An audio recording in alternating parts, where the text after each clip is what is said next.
5 common mistakes real estate investors make. Let's go. 5 common mistakes to avoid in real estate with yours truly, Nasa, aka the real estate guru. I'm not a guru, I'm a guru because I actually do this business. Yo, check this out, right? The way we're gonna bring this in, we're gonna start with the first one. Starting with a get rich quick scheme mindset, okay? Real estate is not a get rich quick scheme. Real estate is more of a get rich slow type of situation, right? So with get rich quick, right, people come into the business, and I'm speaking based off my experience of being involved in real estate since 2007. People come into the business thinking that they're going to get rich off of wholesaling one house, flipping one house, renting out one house, and that one house you rent out, you make cash flow $200-300. That's not going to get rich, you know. You gotta know how to manage the money. Real estate is get rich slow. Yes, real estate is a great way to build wealth. Yay! And it has been done that way for well over 100 years. That's documented. However, with real estate though, you need to scrap that mindset that you're gonna get rich slow, okay? You have to be willing to sign up for the grind and willing to endure the process it takes and be able to stack, okay? So what I want you to do to avoid the get rich quick scheme, right? Like, so let's say when you're running your numbers on things, whether it be wholesaling, rentals, or flipping property, what I want you to do, I want you to back out the number, like back it out, meaning that on paper, how many rentals do I need to be financially independent? How many wholesale deals do I need to do to exit my job? How much I need in my bank account? And if you're flipping, how many flips per year do I need to sustain the lifestyle that I want, right? And you can work this off of average numbers in your particular area. Typically, if you're wholesaling, the average number might be $10,000, but it might be different in your area. It can be a lot less, or it can be a lot more. Guys in California, they consider $20,000 a small wholesale fee, you know, but depending on where you at, so you might want to do some research on what's the typical wholesale fee in your particular area. If you're buying rental properties, most people speak on getting $200 a door. Me, I don't go for that. I try to get way more than $200 a door. But if $200 a door is your number, then you gotta back out of how many houses you need so that you can get to where you want to be, all right? Flipping. You know, most flips, you know, ideally you want to make a 20% spread, 15 to 20% spread, or, you know, of the ARV, etc. And how many of these do I need to do per year to live comfortably, right? So that's one way, but real estate is not a get rich quick scheme, right? In my career, everywhere nationally, man, a lot of us full-time guys talk about it. We talk about the guys who come into business, they close 1 or 2 deals, they go get the luxury designer belt with the shoes to match, go pick up a car note, and next thing you know, they had a few bad months and they're right back at a job, all right? You will not get rich quick in real estate, but you can get rich slow. Number 2, making decisions based off emotions instead of facts and figures, okay? What I mean by that, listen, you're gonna hear this a lot in real estate. You make your money when you buy. That is extremely true, okay? You do make your money when you buy real estate, okay? You literally make your money then, right? So, for example, right, if you get a house, right, that's worth $300,000, but you bought it for $180,000, it needs $60,000, okay? So the house is worth $300,000, it needs $60,000. You put the money in, you're in at $240,000. Well, you have a $60,000 spread, right? And so you're gonna have cost, all the cost that are gonna be taken out. That 6% realtor commissions on $300,000, that's $18,000. You're gonna have closing costs, you're gonna have holding costs, right? So out of that $60,000, you may be, you know, after paying out 20 plus thousand in fees or even 30,000, I mean, that's your spread. Like that comes out of that 60, and then you have your net profit before taxes, right? And that can be anywhere between 30 and 40. You know what I mean? But that's all part of the business, man. You know, that's all part of the business. You have to know that going in and know your exit strategy going in. So let me give you an example of this. I know a guy, and this is a true story, right? I've been involved in real estate since 2007. I know a guy, whereas he went down to the auction to buy real estate. Guy's a beginner. First of all, buying property at the auction is an advanced strategy. I do not recommend newbies getting involved in that. But anyway, the property was worth about $150. He got the property for under contract $120 at the auction. And auction in North Carolina works differently. You have 30 days to get the money in. 30 days, it can be an equity line, it can be a private money source, some type of a real estate investment lending service, anything, but you just have to close within that 30 days. Well, this individual tried to wholesale a deal that he had in the contract for $120 and tried to wholesale it. It's worth $150. It does need work, and tried to wholesale for $125, $130. Why was this? Because he didn't go off the numbers. I told him, hey man, this is not a good deal, walk away. I literally told him that. This is not a good deal, walk away, just, move on. But the homeowner told him, man, this is a great deal, man. You need to get this house. You need to get this house, man. I don't see, man, you need to get this house. He thought it was a good deal because at the auction, he was bidding against a hedge fund. He didn't know it was a hedge fund. In the hedge fund, they can buy properties 80, 90% because they're looking for a small return because they're buying thousands of houses a month, right? So if you're buying thousands of houses a month, it's okay if you make $50 in cash flow, right? And you time the market to know that, hey, listen, I'm gonna buy at this price, whereas because I know the market is gonna go up, and I have money to do that even if it doesn't. Because I only need X amount of return to make on these people's money that I'm buying. But this particular guy had no clue. He bid up, he won the house, and he ended up losing his deposit. He lost his deposit because they have to run the ad again in the paper, etc., and just wasted everybody's time. All right, and that deposit, out of that $5,000, maybe he got about $2,000 to $3,000 back at the attorneys, had to file fees and everything to run the property again, right? So always pay attention to the numbers. Don't go off emotions. Don't think because, you're bidding against somebody experienced and they really want this deal, so this has to be a good deal. No, that experienced person may have Wall Street money. That experienced person may have a different exit strategy than what you're trying to get to. So keep that in mind and always pay attention to the numbers. I actually lost money on my first flip in 2007 because I paid no attention to the numbers. And I just went off emotion, hey, my house is gonna be nicer than everybody's, so we're gonna sell it at $280,000. With the exact number to sell it at, the neighborhood was $220, between $220 and $230. All right, so instead of making money, I took a loss. So guys, do not make that mistake. Number 3, okay, not investing in any type of real estate education, whether it be coaching or a mentoring service. When I got started the correct way, after learning about creative real estate and learning about wholesaling, a book led me to join a RIA, a real estate investment association, where I later met my first mentor. In the beginning of my career, when I had no mentors, I kept failing, right? I didn't have proper education. When I flipped that house, right, I didn't have no real estate education. I just watched the Flip Those House shows, and with the TV shows, I said, hey, all I gotta do is buy an ugly house, fix it up, yell at a bunch of contractors, and boom, I'm gonna give me a big check, right? That's how it works on TV. Well, in reality, it doesn't work like that. A majority of people on their first flip either lose money or break even, right? So I strongly recommend you, invest in some type of education, whether it be go to your local RIA. RIA stands for Real Estate Investment Association. They have them all over the country now.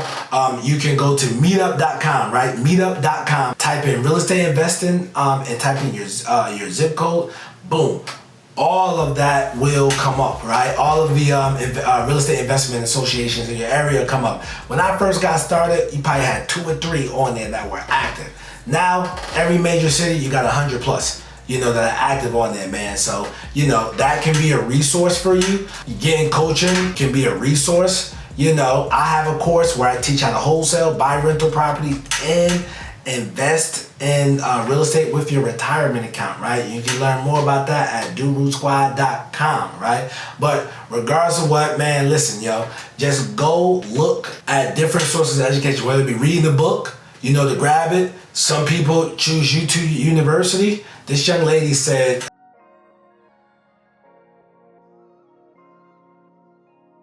she made $30,000 just off my free information. But she used my free information to educate herself and just go out there, man. So, hey, you know, just educate yourself. Don't start in real estate like I did. You know, if I educated myself first, I could have did a lot better. Number 4, not taking time to learn your market. This was me. So, one of my first rental properties in Charlotte, North Carolina was a 3-bedroom, 1-bath house, right? And the following year, I tried to sell that property, and my property was sitting because there was no demand for real estate. And I did not study my market. I did not understand that area. First of all, that area was the hood. You know, it's prime real estate today, but it was the hood then. And families were not moving there, and families wanted 2 bathrooms. 2-bathroom was the ideal in that particular buyer's market back then, in that last recession. Not this current one that we're heading into or into, but the last one, 2-bathroom was ideal. People wanted 2 bathrooms. That's what the market wanted, okay? That's the majority of the market. Like here, the majority of the market, they want a 3-bedroom, 2-bath house, right? So that serves the majority of the market. 1-bathroom houses, they can still sell, but you have to do your research, right? So now, as an experienced guy, what I do, if I'm buy a house in the area, right, and I see that 3 ones are all getting a 3-bedroom, 1-bath house are all getting $280,000, then I know, okay, I can sell mine 3-bedroom, 1-bath house, right? But if that same area, I see 3-bedroom, 2-bath houses are all getting $280,000, and I got a 3-bedroom, 1-bath. Well, I gotta come on the market significantly lower, right? To adjust for somebody wanting to be in that area with 1 bathroom, okay? So you have to study your market and study your local market. See what's in demand and what particular areas want what. Because you have some areas of Charlotte where a 2-bedroom, 1-bath house can get $450,000 in that particular area, but that's it's an arts area, and that area attracts a different type of client. A family is not moving into that area. Normally it's a single person, male or female. Generally they don't have kids and they want to be in that particular area, all right? But you have to study their market to know your different areas, and it can be something as small as, you know, once you get the deal, you do your research on that area. Okay, what's selling? Okay, 1 bathrooms are selling. 2 bathrooms are selling. With me, I didn't do that because I didn't educate myself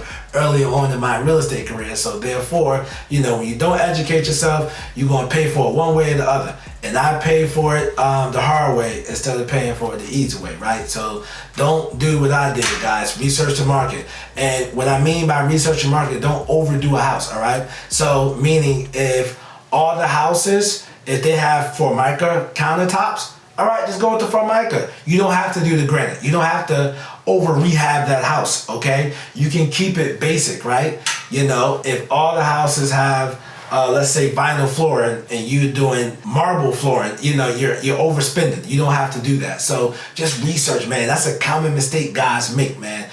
I was not the only one when I found out when I became a full-time real estate investor, and I should tell my story. Other people, the same exact thing happened to them. So don't let this be you.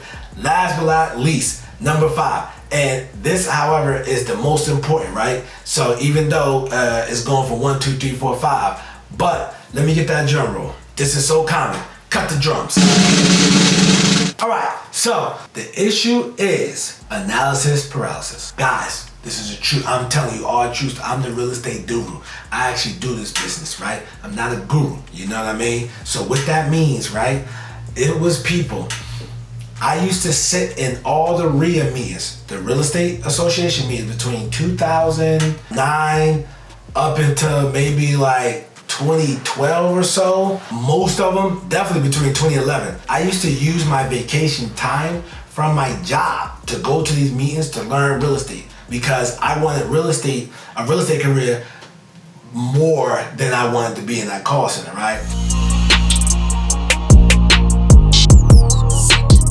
And I used to volunteer on Saturdays, right? So that I can get in for free to get the information from the speaker. I used to clean up. I used to do what I have to do in there to get the information because I really wanted to be successful, guys. I tell you that story, guys, I'm talking 2009, 2010, 2011. You know what I mean? 2012, I was still going to the meetings. After I was doing this business full time, I kind of stopped going to the meeting because my time didn't permit it anymore. Guys, do you know there are people in that same meetings? I was getting the same information as them. We all got the same information as them. In 2023, they have yet to do their first deal.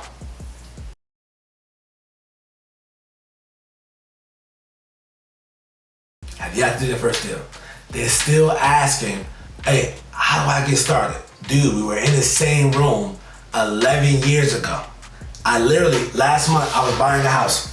I walked in, the lady said, hey, is that Nasser? And I said, hey, how you doing? At first, I didn't recognize, but I looked closely. This woman was in real estate, right? She was in real estate. Being in real estate, she was in those rooms, right? The same rooms I was in. And she said, yeah, man. I wanted to get started with the real estate. I should have got started back then when you did, but for whatever reason, I didn't. I'm thinking to myself, hey, you know, things happen, life moves on, whatever. When I went to the real estate meetings, I did not go there to socialize. I went there to get the information, network, build relationships, and serve the people the best way so that I can have good relationships, not only with the organization, with the people, okay? I did not go there to socialize or just show up to take up space, man. So yeah, it was another guy, right? He reached out to me, right? And a lot of people suffer from this, right? This guy, he had money, and he just got so shell-shocked because he had one real estate deal go bad, guys. My first deal, I went bad. I lost money my first deal. But he had one real estate deal go bad, and it went so bad, he just moved into the house or whatever. And he used to attend the meetings, want to go to the meetings, but never done anything. He reached out to me multiple times saying, hey, man, come on, coach, or mentor me. And I'm like, yo, dude, I basically kind of not ignored him, but I wasn't willing to take him on as a student because I know for a fact that he was not trying to do any work. He just wanted to socialize and talk about real estate. I didn't want to take his money from him, and all he wanted to do was socialize. Man, nah, bro. So, you know, with that being said, guys, don't get caught up in analysis paralysis, which is what a lot of people go to. When I used to go to a lot of conferences, you literally had people that were going to conferences for 5 and 10 years straight. This one guy in particular out of Virginia, I can't think of his name, but this one guy in particular, man, he went to one of the speakers and he was like, yeah, man, my wife didn't want me to come because I've been coming to these seminars for 10 years straight and I haven't done a deal. You know what the speaker told him? Now, they were speaking to the side, though. It wasn't in front of anybody. He said, man, I agree with your wife. You shouldn't be coming to these. You've been coming for 10 years straight. Fortunately, that bothered him so much, he went out and he did a real estate deal. Finally. You know what I mean? So, you know, when I did it, I had a student. A student was giving me, yo, I can't do this, I can't do that. You know, with the real estate, just kept giving me excuses, I said, hey, man, listen, bro. It's all right, man. Maybe real estate is not for you. I made a mistake. Maybe you have to find what is for you so it can work, man. You know, if you say, nah, you know, I kind of want this real estate, I said, all right, you know, man, you know, just it's each his own. 30 days later, he went out and did his first deal. So guys, listen, don't have analysis paralysis, just do it, man. It's simple like the night check, just do it, bro. Just do it, man. Do it. So listen, what I need you to do, man, click on that video next to me, man. Stay on the channel, man. Comment below. Have you seen anybody do these? Are you suffering from some of this stuff? Did this happen to you? Comment below. Let me know, man. I'll see you in the next vid. Peace.